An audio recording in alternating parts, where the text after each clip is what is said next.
Duh, kok nyeri banget sih ya? Tangannya kenapa ya? Ya aduh, sakit banget. Tanganku kenapa ya? Mbak Nur. Dokter Iya, Febri. kenapa tuh Mbak? Kok megang-megang Iya, tangan dokter. terus? Tanganku sakit. Sakit. Yang sebelah mana sih Mbak? Ini. Yang mana? Ini bagian ini telunjuk sama jari tengah. Jari manisnya cuma setengah aja. Dari yang kapan sakitnya. Mbak? Udah beberapa hari yang lalu. Kayaknya kok ini CTS ya Mbak ya? Apa itu CTS, dokter? CTS itu carpal tunnel syndrome Mbak. Jadi itu kayak ada saraf yang terjepit gitu loh. Gitu ya, dokter? Boleh nggak sih ini coba saya tes ya? Boleh, dokter? Coba ini nanti kalau misalkan saya ketuk, kalau Mbak kerasa nyeri bilang ya. Oke, dokter. Maaf ya. Oke. Aduh, dokter. Kok kayak nyeri gitu ya, dokter ya? Bener Kayak kan? kesetrum gitu. Iya. Iya Mbak, ini kayaknya tuh CTS. Terus enaknya ini gimana ya, dokter?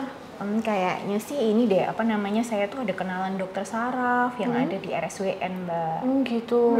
Gimana kalau kita periksa ke sana aja ya, dok ya? Boleh, namanya dokter Naili Sofi. Oh, gitu, oke. Mbak mau konsultasi sama Boleh. beliau? Temenin boleh. saya, dok. Boleh, yuk Mbak. Kita pun. Iya.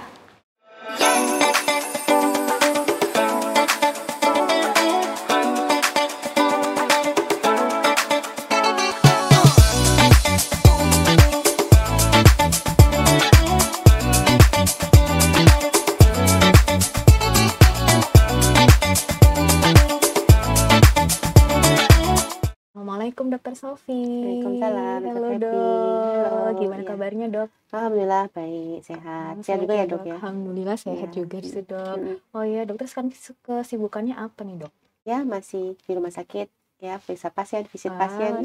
Iya, sehat gitu. ya Dok. Iya. Dokter, ini tadi tuh kan habis ngobrol nih sama Mbak Iya, Nur. dokter. Ini Mbak Nur ya. tadi. Oke. Ini, dokter.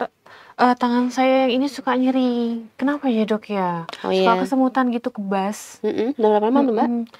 Sekitar beberapa hari yang lalu. Oh gitu, semingguan yang lalu. Iya.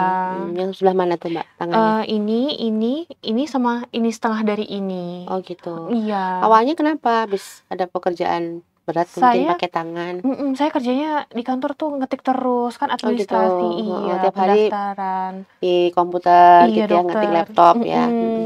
Ya mungkin sih kalau lihat dari tadi ya gejalanya, ada kesemutan juga. Ada, dokter. Ada nyeri, kesemutan, areanya ya di jari ini ya, ibu Jempol, jari, telunjuk sama Tang di jari tengah, separuh ini ya. Iya.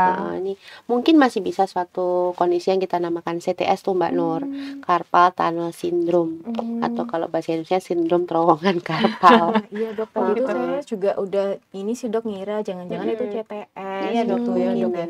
Nah, kira-kira CTS itu sebenarnya apa sih Dok? Iya, jadi CTS itu suatu penyakit ya, neuropathy entrapment atau penekanan pada saraf tepi, yaitu sarafnya saraf medianus dok namanya.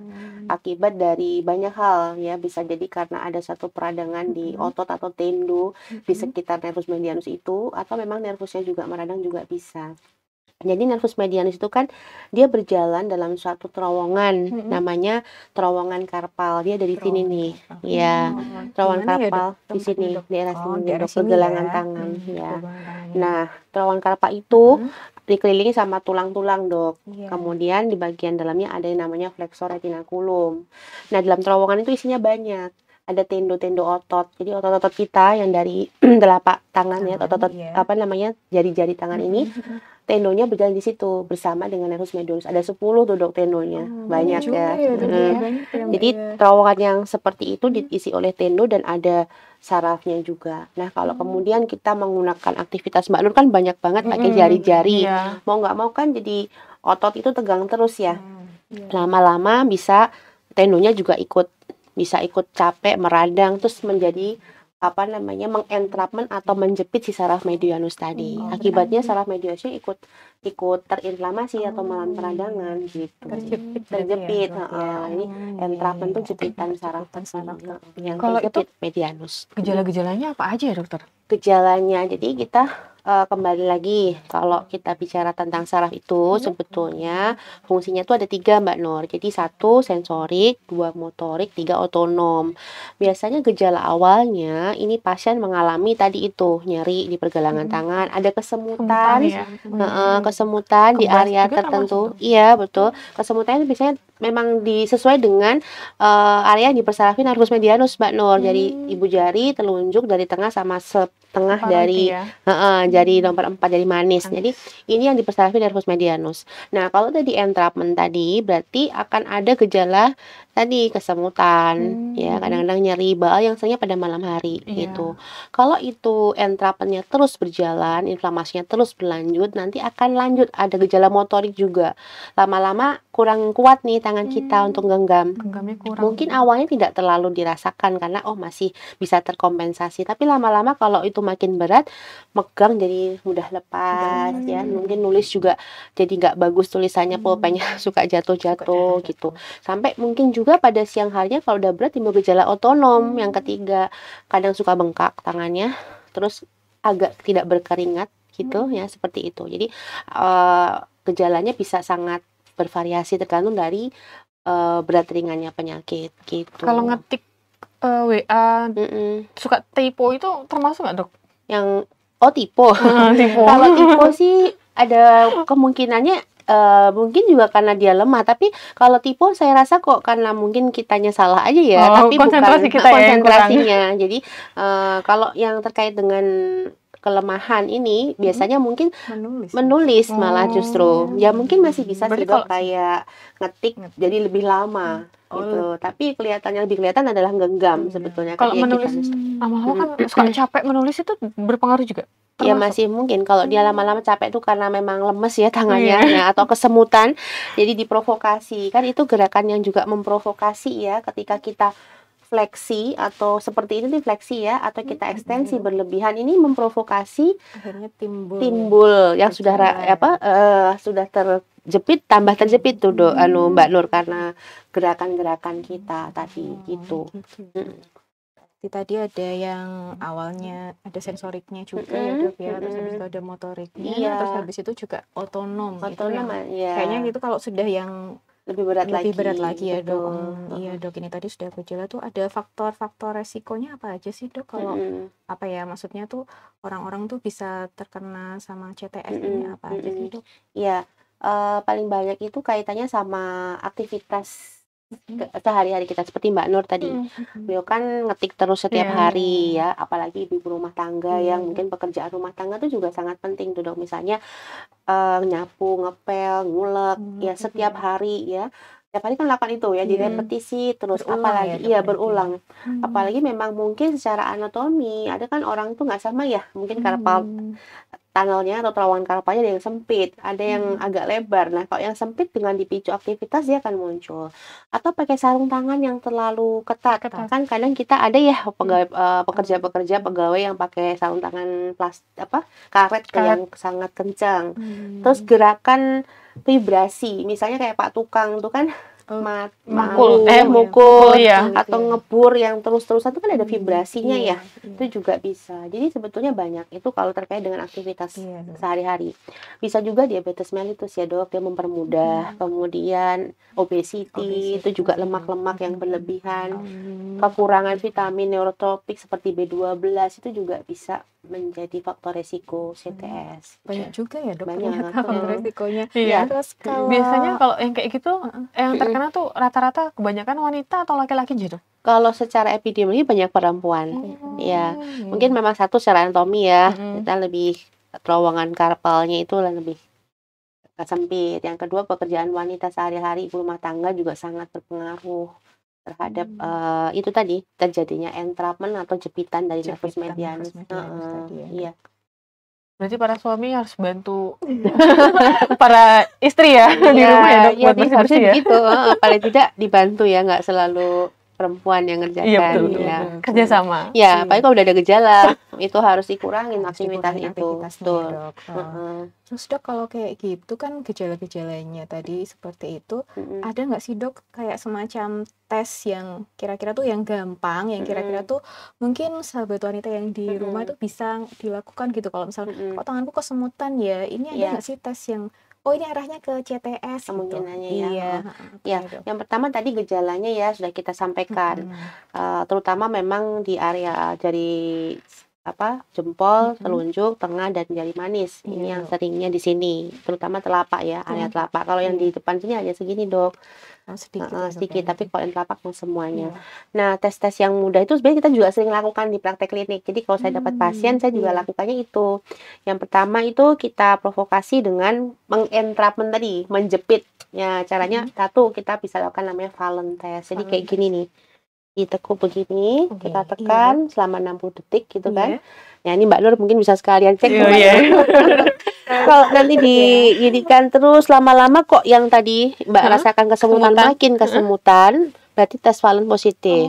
Yang pertama kita bisa lakukan tes Valen. Kemudian yang kedua tes Tinel. Jadi misalnya Mbak Nur yang sakit mana tadi Mbak? Ini. Oke, kita ketuk nih di area di atas dari flexor retinaculumnya. Ya kita ketuk. Nanti kita akan tanyakan pasien, ada nggak rasa tadi kesemutannya itu makin greng kerasa gitu Mbak. Jadi kayak bisa juga nggak cuma kesemutan Mbak, kadang kayak kesetrum greng kayak gitu di sini. Nah itu namanya tinel test. Itu juga kalau ada perasaan yang sama tadi dirasakan di area tempat persarafan dan lain-lainnya berarti juga positif ya. Selanjutnya kalau yang misalnya tadi kan udah kita provokasi, nah kita ingin melepaskan jepitannya, ya kan? Itu caranya dengan dikibas-kibaskan. Ini aja. Setelah Mbak hilang sendiri. Nah, kalau dia memang menghilang, namanya flick test, berarti dia positif. Yang awalnya kita entrapment, kita jepit, kita Valen, kita tinel. Aduh, kok rasanya tambah kesemutan ya? Coba digini-giniin. Oh, enak lah. Berarti flick test positif. Jadi itu sebenarnya sangat mudah dan itu sudah cukup patognomoni sebetulnya. Nah, kalau udah mulai ada gejala, kok saya rasanya genggaman saya kurang ya, bisa dengan lutisan atau Barthelsen. Jadi kita pegang aja gelas atau botol, Dok. Harusnya kita kalau genggam bisa kuat kan. Nah kalau genggaman kita udah nggak begitu kuat, nggak semuanya napak ya di botolnya itu, berarti Barthelsen juga positif. Berarti kemudian sudah mulai ada kekuatan motorik atau genggaman berkurang. Berarti motornya sudah muncul. Nah gitu. Nah sudah terus sudah mulai moderate itu, moderate to severe mungkin. Nah yang severe kita bisa ngelihat nanti otot-otot kita, terutama di daerah ini nih yang gemuk nih, ototnya di sini nih kan. Ini namanya abductor pollicis brevis, APB. Ini adalah otot hipotenar yang cukup patognomonis. Kalau dia kempot, kita bandingkan dengan sisi yang sehat kan. Kalau dia mulai kempot ya bahasanya pasti atrofi kalau bahasa kita. Berarti mengecil memang mengecil, betul. Mengecil itu berarti memang ada atrofi otot APB, abductor pollicis brevis. Nah, itu berarti yang sudah bisa dikatakan cukup ya derajat berat. Derajat berat ya Dok di CTS. Kalau seandainya gejala-gejala itu udah ada, itu sebaiknya kita harus melakukan apa ya Dok ya? Jadi sebisa mungkin sebenarnya di awal kita sudah bisa ngedeteksi supaya tidak jatuh ke kondisi yang lebih berat lagi Mbak Nur. Karena kalau sudah berat memang agak berat juga kita tata laksananya. Ya tadi kalau memang ada gejala, mau tidak mau aktivitas fisik kita yang menggunakan pergelangan tangan berlebihan harus dibatasi. Kalau bisa malah ditinggalkan. Ya, memang perlu modifikasi sih. Misalnya kayak kita Mbak Nur masak juga, mau nggak mau ya ngulek kan, blender dulu gitu. Kalau misalnya Mbak Nur sapu-sapu ya, nyapu lantai ngepel pakai seperti sapunya rumah sakit itu bisa membantu. Kan nggak begini ya, bentuknya begini. Jadi perlu modifikasi. Ada gagangnya. Betul, ada gagangnya. Terus tadi kayak misalnya Mbak Nur ngetik gitu ya mau nggak mau aktivitas ngetiknya dikurangin. Kalau terpaksa harus begitu ya menggunakan ada yang namanya splint, wrist splint. Jadi kalau orang bilang tuh ya seperti deker tapi dia digunakan di telapak tangan. Jadi memang gunanya untuk meminimalisir gerakan ekstensi dan fleksi yang berlebihan pada tangan itu. Istilahnya mengistirahatkan supaya tidak terlalu sering terjepit tadi. Jadi jepitan itu kan muncul ketika kita sering melakukan gerakan repetisi itu. Nah, itu dikurangi. Seperti itu, Mbak. Kalau kayak gitu tuh pengobatan CTS itu apa aja ya, Dokter? Iya, kita sih lihat derajatnya ya sebetulnya. Tadi yang saya sampaikan ada ringan, sedang, berat sebetulnya. Jadi kalau yang ringan kita masih konservatif, bisa menggunakan obat-obat anti radang karena kan ini memang prinsipnya peradangan. Bisa obat peradangan itu diminum. Mulut ya per oral, tapi bisa juga disuntikkan langsung di sini. Ditambah tadi kita modifikasi juga beberapa aktivitas kita sehari-hari yang menggunakan tangan. kita bisa juga konsul ke rehabilitasi medik untuk dilakukan fisioterapi. Itu kalau yang ringan sampai sedang. Tapi kalau yang sudah berat memang berarti jepitannya harus kita atau kita longgarkan ya. Kita longgarkan terowongannya itu. Mengurangi aktivitas? Iya, di awal. Gitu ya? Nah, kalau sudah berat memang kita harus longgarkan itu jepitan, kita konsul bedah biasanya ya. Berarti dilakukan tindakan pembedahan gitu atau gimana, Dok? Iya, Dok. Jadi kita kurangin tekanan di dalam terowongan itu dengan cara dioperasi tadi. Berarti itu kalau sudah derajat yang berat ya, Dok, yang tadi ya, kalau misalkan kita lihat tadi ternyata ada kelemahan ada berat ditambah dengan mengecil ya, Dok, ternyata atrofi otot-ototnya. Dok, terus abis itu selanjutnya itu yang aktivitas yang harus dikurangi itu apa ya? Kayak seandainya kan ngulek berarti harus di blender gitu ya, Dok ya? Kalau seandainya nyapu juga pakai sapu panjang gitu ya, Dok ya? Kalau mencuci mesti pakai mesin cuci berarti? Ya, sebisa mungkin demikian. Kalau saya sih, ya memang sih kita tidak bisa memaksakan harus pakai mesin cuci gitu ya. Pakai kaki lah paling enggak gitu. Kita kalau suaminya mau bantu. Oh iya. Ya memang mau nggak gitu mau sih, mau nggak mau demikian. Karena selama misalnya ya Mbak Nur, kita kasih obat, kita terapi ya, kita kasih dia obat antiinflamasi peradangan, tapi aktivitasnya masih tetap sama. Baru mau sembuh sakit lagi, baru mau sembuh sakit lagi gitu. Jadi tidak akan selesai. Berarti gitu. memang harus dikurangi ya, Dok Iya, ya? betul. Jadi karena tadi patomekanismenya adalah gerakan repetisi ini akan mengakibatkan atau mencetuskan jepitan pada nervus medianus dan akhirnya timbul gejala. Nah, kalau itu terus berulang, lama-lama ya nervus itu kan kayak kabel ya, ada lapisan luar, ada lapisan dalamnya tuh. Kalau lapisan luarnya udah rusak semua, tinggal lapisan dalam udah susah nanti kembalinya, nggak bisa balik lagi. Jadi bagaimana kita menjaga nervusnya ini tetap bagus. Makanya kita harus mengurangi aktivitas yang mengakibatkan jepitan pada saraf. Ya mau nggak mau kita memang harus mengurangi aktivitas tadi itu yang saya sampaikan gitu. Untuk pencegahannya biar supaya nggak terjadi seperti itu apa ya, Dok? Ya memang sebaiknya kita, ya kalau misalnya kita ibu rumah tangga memang tidak bisa menghindari pekerjaan rumah tangga, tapi mungkin bisa sesekali kita istilahnya me time ya. Betul. Jadi tidak selalu melulu harus istilahnya masak sendiri. Kalaupun misalnya mau masak silakan dimodifikasi juga, nggak selalu harus dengan ngulek ya. Apalagi kalau punya faktor resiko, misalnya dia seorang penderita DM gitu, nah itu lebih mudah lagi kena. Jadi kita harus ya pandai-pandainya kita untuk bisa mengatur aktivitas kita sehari-hari, terutama yang menggunakan tangan.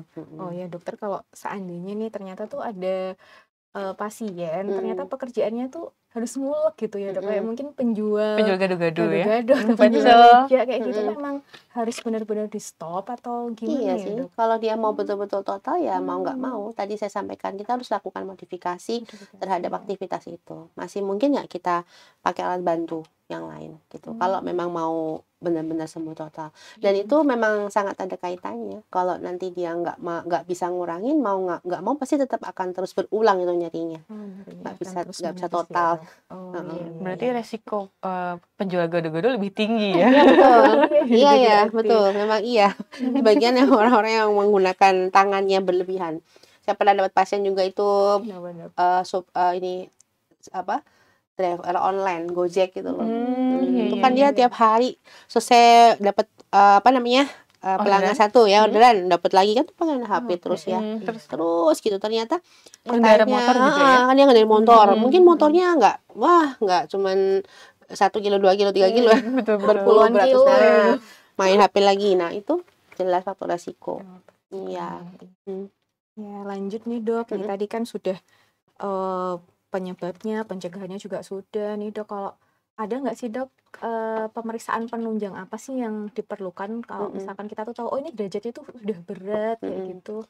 Iya, ada. Ya pertama sebenarnya gini, kalau kita mau melihat kerusakan derajatnya itu penting tuh, Dok, sebenarnya ya, nggak cuman oh ini CT atau bukan gitu, seberapa berat sebetulnya kerusakan saraf terjadi itu ada pemeriksaan namanya EMG, elektromiografi. Jadi dia untuk melihat bagaimana kerusakan saraf tepinya sejauh apa masih di selubung saraf atau udah sampai di akson, istilahnya bagian dalam dari saraf itu gitu.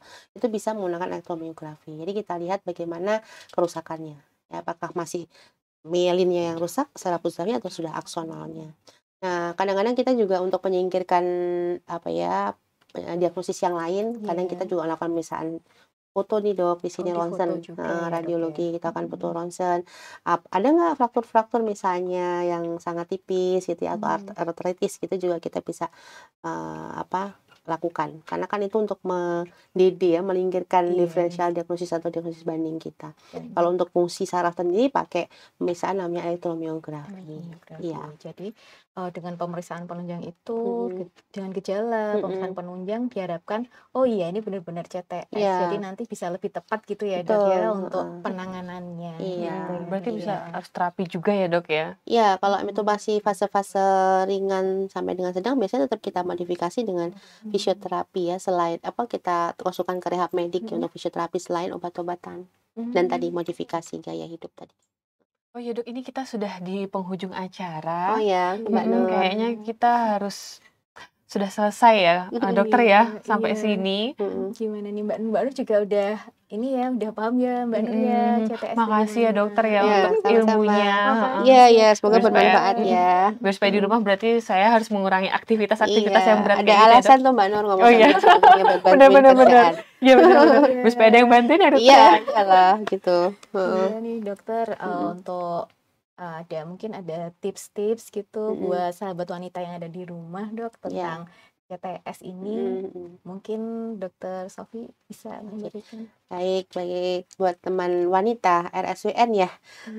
Jadi kalau sahabat wanita RSWN, jadi CTS sebenarnya penyakit yang bisa dikatakan umum diderita oleh para perempuan, karena memang ya tadi saya sampaikan pekerjaan kita ini sering menggunakan tangan bagi ibu rumah tangga. Nah, kalau mulai ada gejala itu bisa kesemutan, nyeri atau kebas ya. Bahkan mungkin kalau menggenggam kok kurang kuat nih, terutama di jari 1, 2, 3 dan separuh jari 4 ya, jari ibu jari, telunjuk, tengah sama manis, jangan disepelekan. Jangan-jangan sahabat wanita terkena CTS. Nah, untuk itu sobat wanita harus tadi paling tidak bisa ngecek di rumah secara sederhana. Ya, tapi kalau masih nggak yakin ya berarti pergi ke rumah sakit, ketemu sama dokter saraf, nanti kita akan bantu menentukan apakah betul CTS atau tidak. Nah, kalau udah CTS, ya mau tidak mau aktivitas sobat wanita semua yang menggunakan tangan berlebihan ini harus dikurangi ya, karena itu juga menjadi salah satu penentu berhasil tidaknya pengobatan yang akan dilakukan. Mungkin demikian Dokter Febri, Mbak Nur. Terima kasih dokter. Sama-sama. Ya, sama-sama. Semoga bermanfaat. Amin. Dokter, ini kan kita nih kan udah di tentang wanita nih. Biasanya tuh kita ada tagline-nya dok. Oh ya? Gimana tuh? Kita harus bareng-bareng ya dok ya. Coba Mbak kita kasih contoh dulu. Nanti kita bareng-bareng gitu ya. Nanti dokter mengikuti ya. Oh ya, oke. Gimana tuh? Ceritakan ceritamu tentang wanita. Oke, kita ulang kali ya. Oke. Kita ulang sekali lagi mungkin boleh. Ya. 1, 2, 3. Ceritakan ceritamu tentang wanita. Oke. Dadah. Jangan lupa untuk like, komen, subscribe RSWN TV. Oke.